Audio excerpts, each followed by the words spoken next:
හිතන්න. කෙනෙක්ගේ මූලික අයිතිවාසිකම් උල්ලංඝනය වෙලා ඒකෙනා මිය ගියොත් එතකොට යුක්තිය ඉල්ලන්නේ කවුද? පැමිණිලි කරන්න ඕනේ කෙනාම නැති වුණාම මොකද වෙන්නේ? හරිම ගැඹුරු ප්‍රශ්නයක් නේද? අද අපි කතා කරන්න යන්නේ ශ්‍රී ලංකාවේ නීති පද්ධතියම කැළඹූ ඔය ප්‍රශ්නෙට උත්තරයක් හොයාගත්ත සුවිශේෂී නඩුවක් ගැන. හොඳයි, අපි මේ කතාව පටන් ගමු එකම එක අංකයකින්. ඒ අංකය තමයි 20.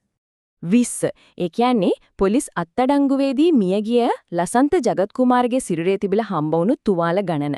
මේ එක අංකයක් ඇතුලේ තමයි අපි කතා කරන්නේ ශ්‍රියාන සිල්වා එදිරිව ඉද්දමල්ගොඩ නඩුවේ මුළු කතාවේම තියෙන කුරිරු යථාර්ථය හැංගිලා තියෙන්නේ. නිල මරණ පරීක්ෂණ වාර්තාවේ තිබුණේ ටිකක් සංකීර්ණ වචන ටිකක්. උග්‍ර වකුගඩු වකර්මණ්‍ය වීම, මොට ආයුධයකින් සිදු වූ මාංශපේශී සහ සමේ කම්පනය නිසා කියලා. හැබැයි ඒකේ සරලම තේරුම තමයි දරුණු විදියට පහර දීම නිසා වකුගඩු වක්‍රීය වෙලා මරණය සිද්ධ වුණා කියන එක. ඉතින් මේ මුළු නඩුවම ගොඩනගෙන්නේ ලසන්ත කුමාර කියන පුද්ගලයෙක්ගේ මරණය වටා. එයා හමුදාවෙන් අයින් වෙච්ච කෙනෙක්. එයාට නීති විරෝධී මත්පැන් සම්බන්ධයෙන් විවෘත වරන්තුවකුත් තිබිලා තියෙනවා. හරි. මෙතනින් තමයි කතාව ඇත්තටම සංකීර්ණ වෙන්නේ. මොකද මේ සිදුවීම ගැන අධිකරණයට කතා දෙකක් එනවා. හැබැයි මේ කතා දෙක එකකට එකක් සම්පූර්ණයෙන්ම පරස්පරයි. එක පැත්තකින් තියෙන්නේ ලසන්තගේ පවුලේ කතාව. එයාගේ බිරිඳ ශ්‍රියානි සිල්වා තමයි මේක මෙහෙවරනේ. එයාලා කියන විදිහට ජූනි 12 වෙනිදා ලසන්තව ගෙදරින් අත්අඩංගුවට ගන්නමු. පහුදා බලන්න යනකොට එයා ඉඳලා තියෙන්නේ ලොකු වේදනාවකින්. කෑමක්වත් කන්න බැරුවා. 14 වෙනිදා වෙනකොට දකුණු අත හොඳටම ඉදිමිලා කළු වෙලා ලේ වමනෙත් දාලා. 15 වෙනිදා පවුලේ මේ ගැන සහකාර පොලිස් අධිකාරියට පැමිණිලි කරනවා. අන්තිමේදී ජූනි 17 වෙනිදා තමයි යාව මහේස්ත්‍රාත්වරයෙක් ඉස්සරහට දාලා බන්ධනාගාරගත කරන්නේ. ඊට දවස් 3කට පස්සේ ජූනි 20 වෙනිදා ලසන්ත බන්ධනාගාරයේදීම මිය යනවා. හැබැයි අනිත් පැත්තෙන් පොලිසිය කතාව ඊට හාත්පසින්ම වෙනස්. පවුලේ අය කියන්නේ 12 වෙනිදා අත්අඩංගුවට ගත්ත කියලානේ. පොලිසිය කියන්නේ නෑ අපි ගත්තේ 16 වෙනිදා කියලා. ඒ කියන්නේ දවස් 5ක් නෙවෙයි එකම එක දවසයි අත්අඩංගුවේ හිටියේ කියලායි පොලිසිය කියන්නේ. පහර දීම් ගැන අහුවම එයාලා කියන්නේ අත්අඩංගුවට ගන්නකොට පිහියක් කරන් විරුද්ධ වුණා. ඒ නිසා සාධාරණ බලයක් පාවිච්චි කළා විතරයි කියලා. වෛද්‍ය ප්‍රතිකාර ගැන කියන්නේ එයාට කිසිම තුවාලයක්වත් අසනීපයක්වත් තිබුණේ නෑ කියලායි. බලන්නකෝ මේ කතා දෙකේ තියෙන වෙනස. ඉතින් මේ විදිහට එකම සිදුවීමක් ගැන කතා දෙකක් ආවම අධිකරණයට මුලින්ම තීරණය කරන්න වෙනවා ඇත්තටම මොකද වුනේ කියලා. හැබැයි ඒකටත් වඩා ගැඹුරු හරීම වැදගත් නීතිමය ප්‍රශ්නයක් මේකේ මතුවෙනවා. ඒ ප්‍රශ්නේ තමයි මේ. මූලික අයිතිවාසිකම් කඩ වුණා කියලා පැමිණිලි කරන්න ඕන විඳිතියාම මරලා දැම්මොත් එතකොට යුක්තිය ඉල්ලන්නේ කවුද? කොහොමද යුක්තියට කඩන්නේ? මොකද පැමිණිල්ල දාන්න ඕන කෙනාම දැන් ජීවතුන් අතරනේ. මේ ගැටලුව එන්නේ අපේ ආණ්ඩුක්‍රම ව්‍යවස්ථාවේ 126 දෙවෙනි වගන්තිය නිසා. එතන පැහැදිලිවම කියනවා මූලික අයිතිවාසිකම කඩ වුණාම ශ්‍රේෂ්ඨාධිකරණයට යන්න පුළුවන් ඒ පුද්ගලයාටම විතරයි කියලා. ඒ කියන්නේ කාගේ හරි අයිතියක් කඩ වුණොත් එයාම තමයි නඩුව දාන්න ඕන. දැන් තේරෙනව නේද? මේකේ තියෙන භයානක විරුද්ධාභාසය. කෙනෙක්ගේ අයිතිවාසිකම් උල්ලංඝනය කරනවා. ඊට පස්සේ කෙනාවම මරලා දානවා. එතකොට නීතියට අනුව පැමිණිලි කරන්න කෙනෙක් නෑ. ඒ කියන්නේ දරුණුම අපරාධය කරලා නීතියෙන්ම ගැලවෙන්න පාරක් හැදෙනවා.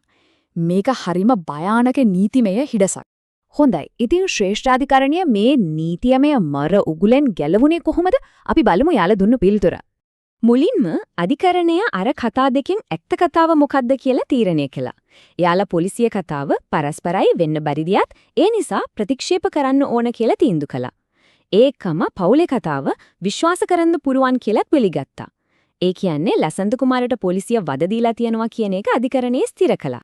හරි. කරුණු තහවුරු කරගත්තට පස්සේ අර ලොකු නීතිමය ප්‍රශ්නෙට අධිකරණය දුණු විසඳුම තමයි ඇටතම පෙරලිකාර. එයාලා මේක කරේ පියවර 3කින්.